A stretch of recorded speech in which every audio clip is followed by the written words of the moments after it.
Hello everybody, this is Lilla in Hawaii. It's a sort of a gloomy morning here. We're having a rainy season, so I'm doing a little bit of sewing. And someone has asked me, perhaps on a different website, I can't remember, anyway, how I go about making some of the bags. Someone said put the lining in, and someone asked me a different application, and I just don't exactly know what they particularly wanted. However, I thought I'd show you one of my favorite ways of making a bag. Really quick and easy, and it's sort of one piece thing, but it has a flap, this one. And this requires no particular sewing skills. You just cut a piece of fabric, and it's 7 inches wide and it's 2 feet long, so in other words it's 24 inches long. This is going to be a fairly big lace bag, sort of shabby chic style. So what I do first is I've interlined it and then lined it. So this is the lining, and before I lined it I did put a interlining which sort of hid the lace a little bit, gave it some body and some substance. Then on one end I've appliqued some lace, just cut a part of a doily, actually the edging of a doily, it's crochet, and I've appliqued that there because I'm going to go ahead and decorate that further. I also sewed a piece of lace trim to this edge. Now this is going to be the flap. On this side, to make it neat, this won't be seen, but I thought I'd put some lace on the top of that. Then I've gone ahead and I serged them all together. Now many times if I don't have my serger set up, I'll just zigzag around with a wide zigzag all around, and sometimes I have to go around twice. Then I look at the way I'm going to fold this, and because this is kind of a fairly long piece, I did sew a seam across there, which is going to be the bottom of the bag, and I sewed a seam across here, which is where the flap's going to fold, and that sort of holds the lining in place. Then I'm going to turn it over and I'm going to fold that up, which is the body of the bag, and then I'm going to fold down this part, let me see, where is it, there, which is the flap of the bag.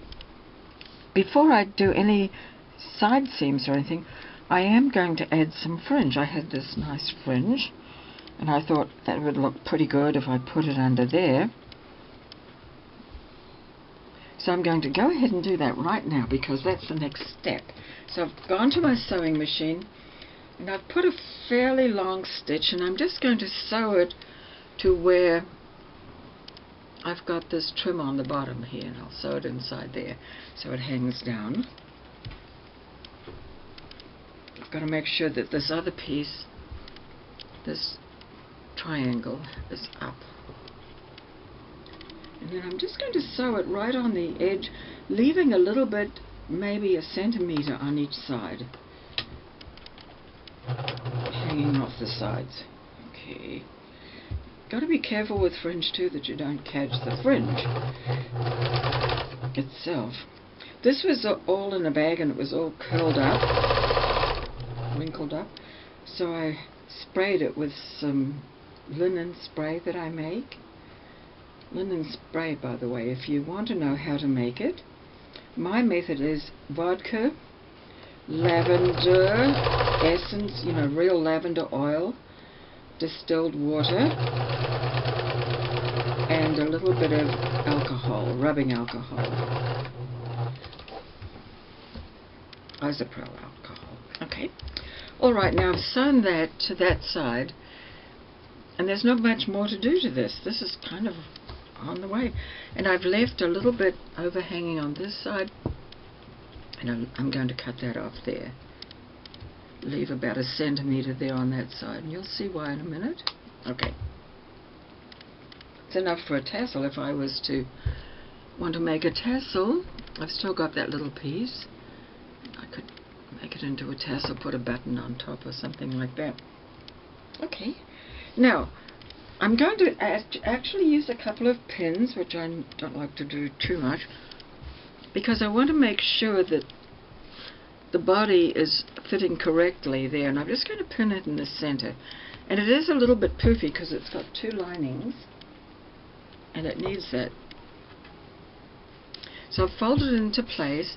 I'm going to leave the flap up like that, and afterwards of course it's going to look like that. And I am going to decorate it. Let me see, what do I think? I thought I might make some sort of a shabby something here, something like that, and I'm going to put a cord handle on it. I've got this nice silken cord, and that will go inside there. Let me see. And usually I put that on by hand afterwards, so I'm not going to take time to do that, but that'll be kind of how it's going to look. I want to make sure that that's in focus there. So now everything's in place. I'm pushing down the fringe, making sure I've got that correct. And you know what I've done? I've caught that little bit of lace in the edge here, so I'm going to have to fix that. It's just the edge of the lace. Okay, there you go. So that was just caught up there a little bit. Now I've still got that piece hanging over, and that's so that I can sew that. Okay, so now I'm going to start at the bottom where the fold is, and I'm going to make my machine into a very wide zigzag, and it's going to be about 60 wide. And let me see, at first I'm going to make it 30,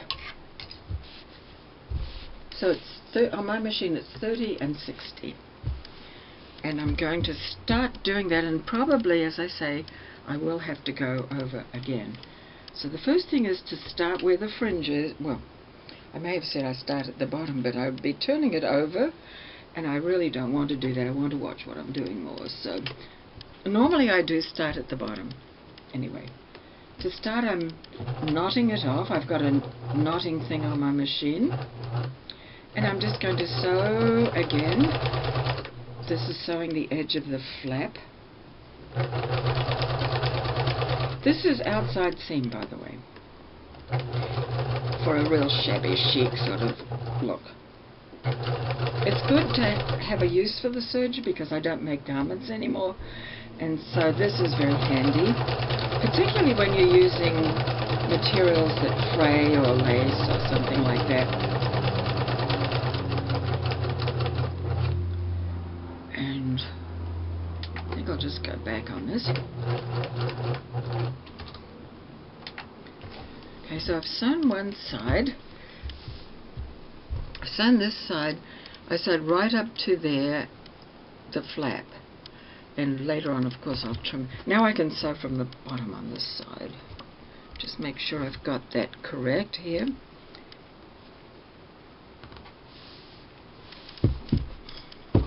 Okay. So first of all, to start off at the bottom, I'm just going to go backwards a minute. Not knotting it off on this bottom. I knotted it off on the top, but not on the bottom. Okay, here we go. I just oiled my machine and cleaned it. I bought some of that compressed air because I was having trouble with all the sewing I do, and particularly with bits of fluff and volcanic ash that comes in occasionally. I needed something else. So I went ahead and I bought the compressed air, but you get 2 cans for $12 or something at Walmart. Oh, I'm so glad I can blow out my computer, my printer, my serger, my sewing machine. I mean, just everything. It's just great. Now I'm going to put the stop thing on my machine, full stop, which makes it go up and down 4 times in the one place. So I've snipped off now the extra edge of that, and hold my breath that it's right. You never know. You never know with me how it's going to turn out, because I don't measure much and I don't pin much, and I just sort of wing it. Okay, so I've got this much done. So there's the bag. Very nice and firm, nice and neat on the edges. I could go over it again. I don't think I need to, but I'm going to show you what else I may do. So this is going to be shabby chic, how it looks. And then, as I say, I've got these pieces of lace here. Now I have to decide what do I want to put on there.